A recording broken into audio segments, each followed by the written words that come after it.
Foot visa লাগবে না, ফ্রিতে নিয়ে যাবো। সবাই হাততালি দিবেন আর বৃন্দাবনে যাবে। হ্যাঁ, ভজ গোবিন্দ মাধব শ্রী গিরিধারী।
দেখুন, ওরা খারাপ বলে না, খারাপ বলি আমরা।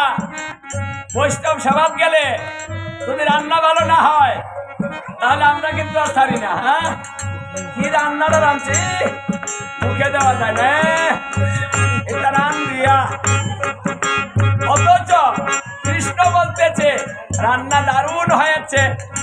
কেন বলেছে? কারণ ভালো না বললে ভালোবাসা বাড়ে না, খারাপ বললে ঝগড়া হয়। আচ্ছা মায়েরা, যদি আপনাদের রান্না খেয়ে বাবারা বলে তোমার হাতের রান্নার যে স্বাদ হয়, এই কথা বলবো না। আচ্ছা তাহলে কেমন লাগবে শুনতে? ও মায়েরা কথা কম নাকি? মনটা আনন্দে ভরে যাবে না? অমুকের বাবাই খেয়ে তা কইল, তাই না? আর যদি বলে তোমার হাতে রান্না ভালো না, মুখে দেওয়া যায় না, সি সি সি সি আমার মাঝে রান্ত যে স্বাদ হইতো, এটা যদি কয় জইলা যায়, এই যে জইলা বলে যায়, পরের দিন রান্না বন্ধ করে দেয়। আমার মারে কওগা, আমি তো পারি না। হরে কৃষ্ণ। এই জন্য কৃষ্ণ তত্ত্ব শিখালো, ওই খারাপ বলা যাবে না, ভালো বলতে হবে। রান্না দারুণ হয়েছে, তাহলে যে রান্না করতে পারে না আস্তে আস্তে ভালো হয়ে যাবে। তাই যখন বলেছে ভালো হয়েছে, ভালোবাসা বেড়ে গিয়েছে, সখীরা বলছে আরো কিছু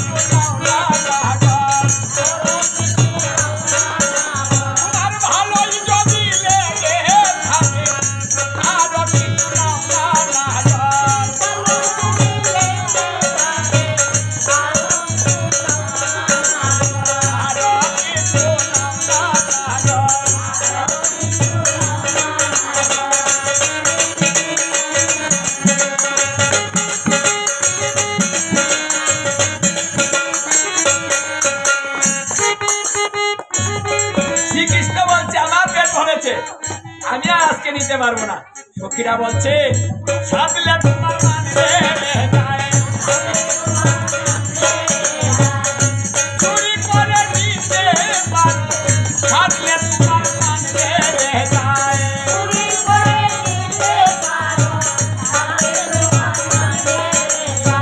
তোমার স্বভাব ভালোই লাগে, চুরি করে নাও মা ধনী, তোমার স্বভাব ভালোই লাগে।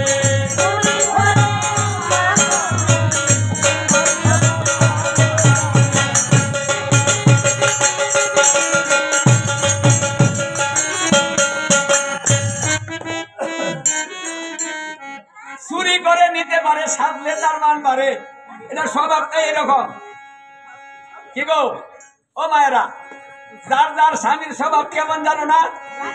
সখীরা বলতেছে তোমার স্বভাবটা যে কেমন আমরা হারে হারে জানি।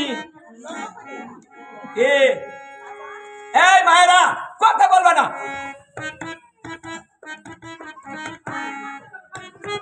হয় 35 বছর ধরে তোমার সংসারে আইছি, আমি তোমার স্বভাবটা জানি না?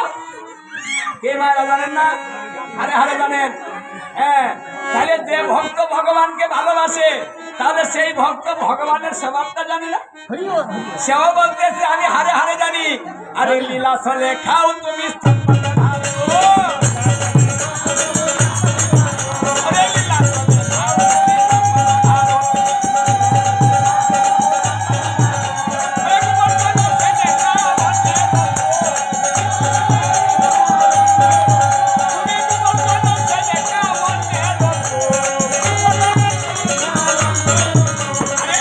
কেন কেটে ছাও না করে